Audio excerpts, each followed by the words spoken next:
এই মুহূর্তে জুলাই সনদের বৃদ্ধি এবং বিচার সংস্কার দাবিতে কথা বলবেন আমাদের জেলা নেত্রী, জেলা সদস্য, জাতীয় নাগরিক পার্টি পিঙ্কিমণিকে তার বক্তব্য রাখার জন্য অনুরোধ করছি।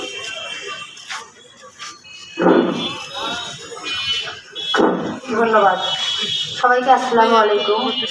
আসলে একটা বিষয় খুব খারাপ লাগতেছে যে গতকালের বিষয়টা সবাই আমরা জানি যে জুলাই সনদ, জুলাইয়ের সম্মুখ সারিতে যারা নেতৃত্ব দিল, এই ইন্টারিম সরকারকে যারা বসাইলো, তাদেরকে রেখে এই সরকার আইনি ভিত্তি না দিয়ে কিভাবে পারলো জুলাই সনদে স্বাক্ষর করতে বিভিন্ন রাজনৈতিক এলিট শ্রেণীর লোকদের নিয়ে, এটা আমাদের কাছে আসলেই খুবই খারাপ লাগছে।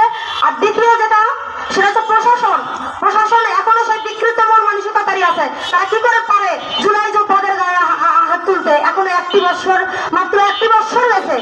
এখন এই জন্য আমরা আইনি ভিত্তি চাচ্ছি। আইনি ভিত্তি ছাড়া এনসিপির সিদ্ধান্ত তারা জুলাই সনদে স্বাক্ষর করবে না। আমরা আইনি ভিত্তি ছাড়া এই জুলাই সনদ মানি না। এটা শুধু লোক দেখানো একটা সনদ ছাড়া কিছুই না, কতিপয় কয়েকটা কাগজের সমষ্টি। আমরা এই সনদ মানি না।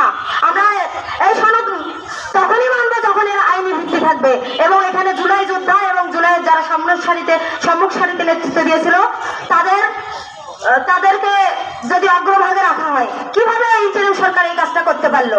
আর দেখেন, কিছু কিছু দল, রাজনৈতিক দল, তারা উড়ে এসে জুড়ে বসে শিলং থেকে হুট করে এসে তারা কি করলো? শিলং থেকে হুট করে এসে তারা এলিট শ্রেণীর একটা ক্ষমতা লোভী হয়ে তারা নির্বাচন করতে তারা জুলাই যোদ্ধাদেরকে আজকে ফ্যাসিবাদের দোষর বলতেছে। আমরা এর তীব্র নিন্দা এবং প্রতিবাদ জানাচ্ছি। তাই আমরা আজকে এখানে দাঁড়িয়েছি এজন্যই যে বিচার সংস্কার, এগুলি গণপরিষদ নির্বাচন, তারপরে জাতীয় নির্বাচন। এই সরকার যদি আমরা এখনো সবাই মারা যায়নি, 2000 যে শহীদ আমাদের নিহত হয়েছে, ভাই বোন যারা মারা গেছে, তাদের জন্য একমাত্র আমি দেখলাম এনসিপি ছাড়া আর কোনো রাজনৈতিক দলেরই খারাপ লাগলো না। শুধু এনসিপি তাদের ব্যাপারে ব্যথিত হইলো এই জুলাই যোদ্ধাদের গায়ে হাত দেওয়াতে। আমাদের আহ্বায়ক নাহিদ ইসলাম ভাই, উনি দেখতে গেছেন একজন জুলাই যোদ্ধা আতিকুল গাজী, আপনারা সবাই দেখে থাকবেন। তার যে ভাঙা হাতটা, পুলিশ তাকে লাঠি পেটা করে তার হাতটা ফেলে দিয়েছে। তাকে কিন্তু কেউই সমবেদনা দেখানোর জন্য আসেনি, কিন্তু ক্ষমতার লোভী ভাই সবাই।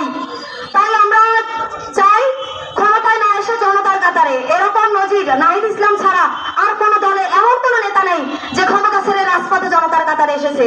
তাই আমরা তাকে অনুসরণ করে তার নেতৃত্বে এনসিপিকে এগিয়ে নিয়ে যাওয়ার লক্ষ্যে গাইবান্ধা জেলা এনসিপি কাজ করতেছি। ধন্যবাদ সবাইকে। আসসালামু আলাইকুম। ধন্যবাদ। এই মুহূর্তে আল শাহজামান জিপো, জেলা সদস্য, জাতীয় নাগরিক পার্টি গাইবান্ধা জেলা, তার সংক্ষিপ্ত বক্তব্য রাখার জন্য অনুরোধ করছি। বিসমিল্লাহির রহমানির রহিম।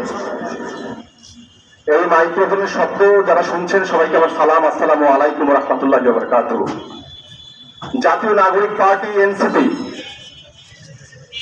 প্রতিষ্ঠা লগ্ন থেকে গণ অভ্যুত্থানের উপর দাঁড়িয়ে থাকে একটি রাজনৈতিক দল। গণ অভ্যুত্থানকে ধারণ করা, এই জুলাই অভ্যুত্থানকে ধারণ করা রাজনৈতিক দল এনসিপি। তো আমরা এগিয়ে যাচ্ছি, সামনে আরো অনেক দূর আগাবো ইনশাআল্লাহ। কিন্তু আমরা দেখতে পাচ্ছি জুলাই সনদকে নিয়ে যে নাটক করছে এই সরকার, জুলাই অভ্যুত্থানে যারা আহত হয়েছে, যারা নিহত হয়েছে, জুলাই সনদে তাদেরকে নিয়ে কি হবে সেটা নির্দিষ্ট করে কিছু আমরা পাইনি। জুলাই সনদের আইনি ভিত্তি গণপরিষদ নির্বাচন, আওয়ামী লীগ এবং তার দোসরদের গ্রেফতার, তাদের বিচার, এবং তারপর বাংলাদেশ বিশ্বের সম্মানজনক স্থানে দাঁড়াবে। সবাইকে নিয়ে, সারা দেশবাসীকে নিয়ে আমরা এগিয়ে যাব। এজন্যই আমাদের দল জাতীয় নাগরিক পার্টি এনসিপি সিদ্ধান্ত নিয়েছে, তারা সিগনেচার করে নাই, তারা স্বাক্ষর করে নাই এই জুলাই সনদে। যে হাস্যকর তামাশা সরকার সৃষ্টি করেছে জুলাই আওয়ামী লীগবাসী, আপনাদেরকে আজ বলতে চাই, আমাদের এনসিপি একটি জুলাই অভ্যুত্থানের উপর গড়ে ওঠা একটি রাজনৈতিক দল। একটা রাজনৈতিক দল হতে গেলে একটা ইতিহাস লাগে। আমাদের সেই ইতিহাস রয়েছে, আমরা ফেসিবাদ তাড়ানো একটি রাজনৈতিক দল।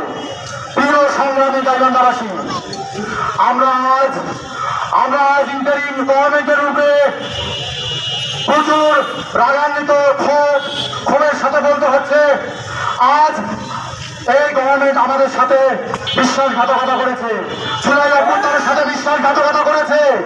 তারা আমাদের জুলাই অভ্যুত্থানের সম্মুখসারীর যোদ্ধাদেরকে অবমাননা করেছে এবং সেই সাথে বড় বড় রাজনৈতিক দলের ঊর্ধ্বতন কর্মকর্তা ও নেতারা অবমাননা করেছে। প্রিয় সংগ্রামী গাইবান্ধাবাসী, আজ আমরা একটি বিক্ষোভ মিছিলের অংশে সবভাবেই নষ্ট করার চেষ্টা করছে সব রাজনৈতিক দল, যার মধ্যে বাংলাদেশের সব থেকে বৃহৎ, এখনকার সব থেকে বৃহৎ রাজনৈতিক দল, তাদের কিছু নেতা যারা জুলাইয়ের সময় হয়তো বা টিভিতে দেখেছে কিভাবে মানুষজন আন্দোলন করেছে, কিভাবে হাত হারিয়েছে, যদি নিজের চোখে দেখতো তাহলে হয়তো এভাবে বলতে পারতো না বা অপমান করতে পারতো না জুলাই যোদ্ধাদের। এছাড়াও দেখি আমরা আমাদের মার্কা নিয়ে, আমরা শাপলা মার্কা আমাদের সবারই অনেক প্রিয়, আমরা শাপলাকেই আমাদের মার্কা হিসেবে চাই। তাকে না দেওয়ার জন্য যেভাবে পারতেছে সেভাবে চেষ্টা করতেছে, কোনো আইনি ভিত্তি ছাড়া কোনো আইনি বাধা নেই, তারপরেও আমাদেরকে শাপলা মার্কা দেয়া হচ্ছে না। তারপরে জুলাই সনদ নিয়ে আমরা দাবি করেছিলাম যে আইনি ভিত্তি ছাড়া জুলাই সনদ প্রদান করা এটা একটি শুধুমাত্র কাগজ ছাড়া